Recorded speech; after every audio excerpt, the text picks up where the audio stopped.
You always need a new future that makes the existing reality obsolete.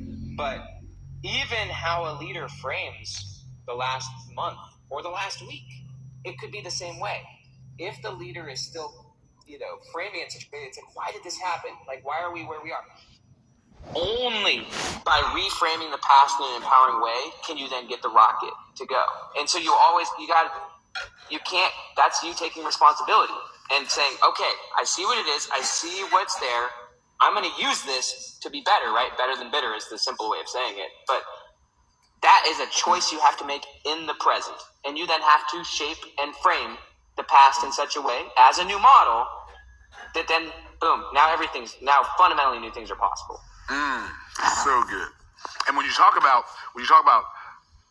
having the future frame the present, so you're looking at the future outcome, the result, the outcome, the payoff, and you're saying, who do I have to become now, or who do I have to be in order to have that then? How can I become that now? Yeah. Remember, the past and future are tools. And so you can't escape them. Even the past, the person who has the unresolved past, you don't think that's impacting them right now? Of course 100%. it is. Because your past, and so you have to say, that story or that version of your past is leading you to be the person you are today, because the past, present, and future psychologically are all right now.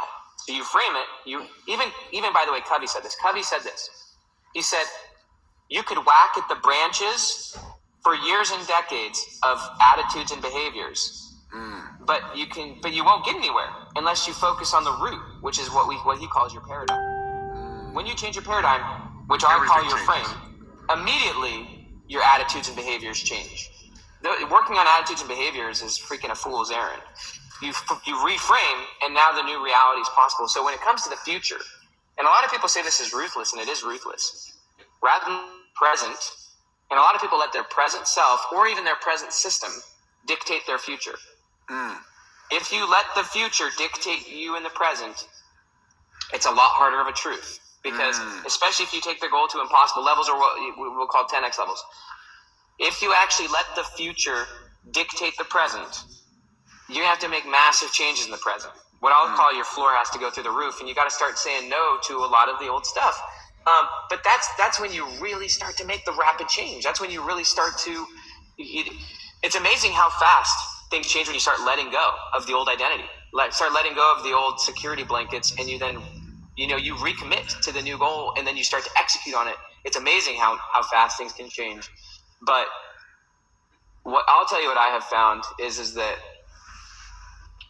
even many of my mentors and good friends, if they're honest with themselves, they are really optimizing around their existing system because it's, for them, they're really successful and they're really secure, versus letting the future disrupt their existing system and for them to re-systemize around the new future. Even a lot of my good friends, they're more loyal to the present. Running a business comes with many moving parts, and being able to keep track of it all makes all the difference, especially when it comes. A lot of my good friends, which have been 10x shifted, they're lying to themselves, which is it happens. So good, so good. I'm so looking forward to you being at Offer Mastery Live with us. It's going to be game changing. One thing I have to say, let me say one more thing. Victor Frankl. I gotta go Victor Frankl on you. I'm not in. I know you love. I know you love Victor Frankl. Victor Frankl said this, and this is where a lot of the research is in psychology. Human beings are phenomenally brilliant because of our ability to frame and reframe. We can reshape a meaning of something that was really painful, and we can actually draw really extreme value and power from it. But also, think about like a bird or a deer, right? Those things are not thinking about 1,000 different possible futures for themselves, like human beings can do. This is part of our superhuman intelligence, is what we call in psychology prospection, or the ability to think of new prospects. And so the fact that we can think about infinite different types of futures, and then we can actually use those futures to shape who we are and what we do in the present, and redirect what we do in the present, is a superhuman ability. It is amazing. And Viktor Frankl, it is. But also, not only is it a superhuman ability, it is essential. So what Viktor Frankl talked about in Man's Search for Meaning, he actually said that the prisoner, he's talking about the people in the concentration camps, the prisoner who lost faith in their future was doomed. And he basically says that it is human beings, as humans, we can't live without operating from the future. The moment you lose the future, your present actually loses meaning. And so it is essential. It is essential. It is essential for you to have a future that's stretching you, that's shaping you, that's redirecting you in the present. That's its use. It's not just strategic, although it is very powerfully that. It is honestly to the core what humans need in order to, to actually have meaning in their lives. So good. So good. So, Dr. Ben, I've got a question for you. Are you good enough on time for some folks in our audience to ask you questions? Are you in a hurry? Because I think I can do like one or two. But you and Noah, you and I are gonna be together for 2 days, my man, in Tampa. We are. We'll be workshopping this stuff deep. But yeah, let's do one or two questions. Okay. Okay, so we've got questions coming from our audience and getting the camera set up. Let's do it. All right, here we go. Dr. So Ben. this is coming from Emerson. Emerson, go ahead and say your name and. Hey, my name's Emerson. Dr. Ben, thank you so much. Myron, thank you very much. I have a question in regards to if 10x is like, how many 10x jumps can you make in your life?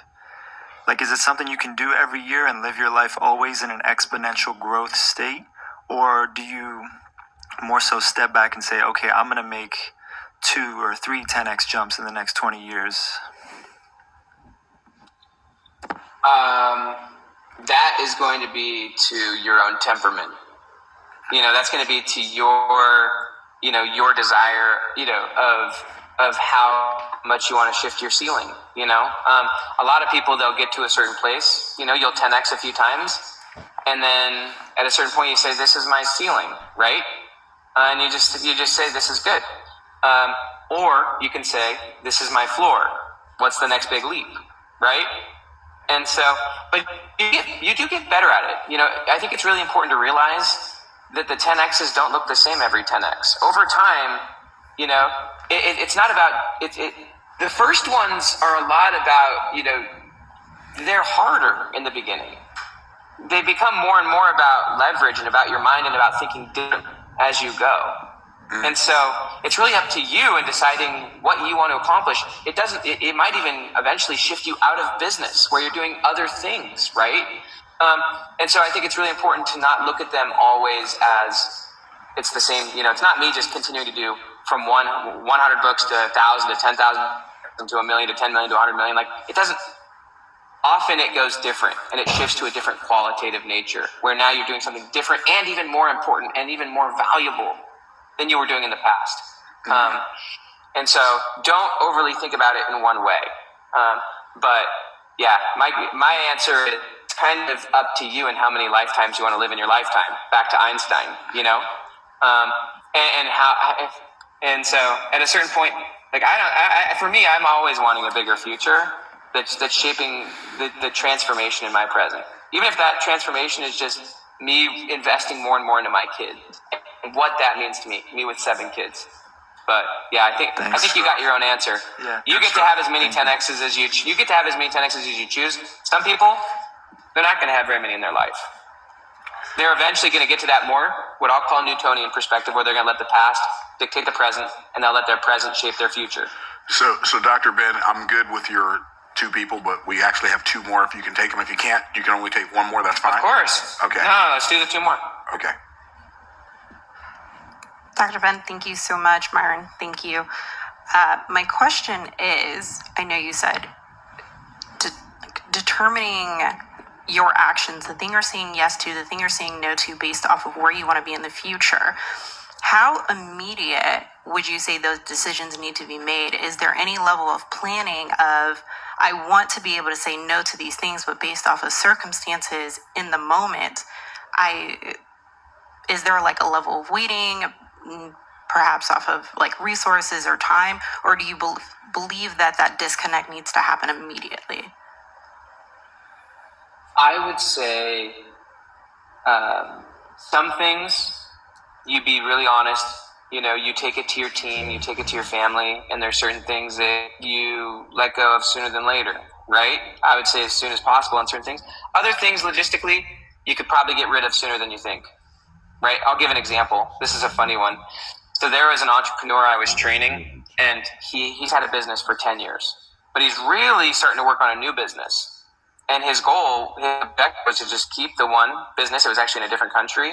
And, you know, he was going to just keep that business going and really start focusing on the second business.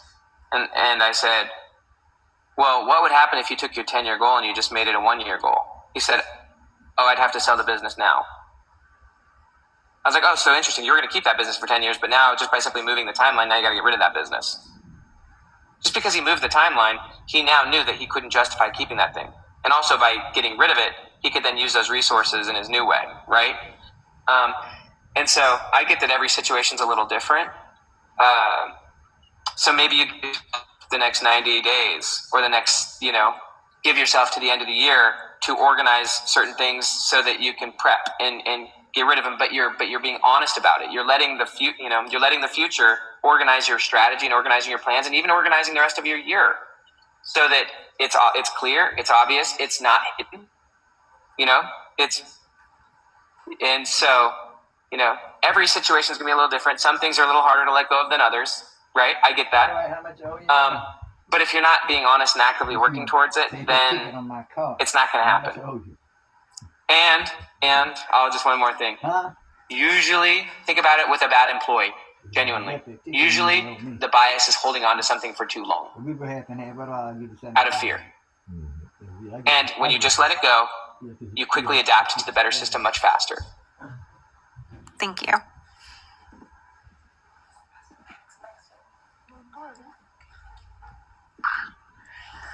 Dr. Hardy, it is easier to focus on a pain than an aspirational future. It is much easier to try to hold on to not lose $1,000, for example, and to go after $1,000. So the negative emotion of pain is stronger, in my opinion, than the aspirational future that, as you say, we haven't experienced, we don't know. What does it take to create a powerful emotion strong enough to first to cut those losses, like you said, to separate from those things that are familiar, to move towards this more aspirational 10x experience? It's a beautiful, beautiful question.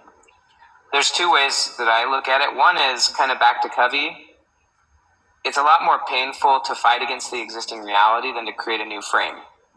So one of the more important frames is to realize that when you let go of those old things, it's not a loss. It's actually a gain.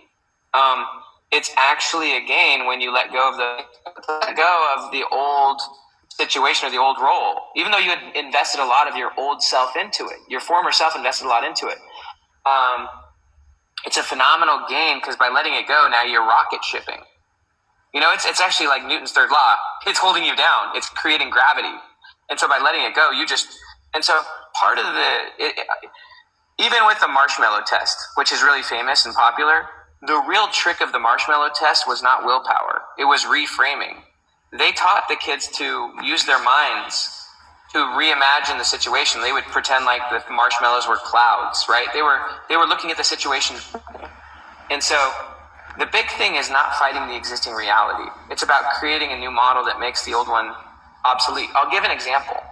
Yesterday I did a favor for a friend, a dear friend of mine. And I went and did a favor for him, and I honestly shared some of these ideas with his group. And I started to get a little bit annoyed about it, to be honest with you, because that group was not like you guys. You guys are, no, genuinely, you guys are the kind of people who hear these things and you're gonna go do really cool things with them. I knew I was in the wrong group yesterday, talking to the wrong people, and I was like, why the heck was I was even talking to my assistant Chelsea, and I was like, that was so stupid. Like I was like, and I didn't perform well because I was in the wrong environment, and I was kind of like, But then I remembered the only person I was there for was my friend. I was there to make him look good. And for that, it was absolutely a win. Because he did look and feel amazing, and that was the only thing and then therefore, there was nothing for me to be mad about. I was extremely happy because I did what I wanted to do, was make my friend look amazing in front of his friends, and he mattered that much to me. And so now, no longer was it painful. I was like, oh, duh, of course, that was the most, I'm really glad I did that, because I love him so much. And so, I just think a lot of it is your view. There's one more thing, and that's this, and it's motivation. Motivation is categorized in two ways psychologically. One is push, where you're having to push yourself. The other one is pull. And pull is a lot more powerful. You always want to be pulled.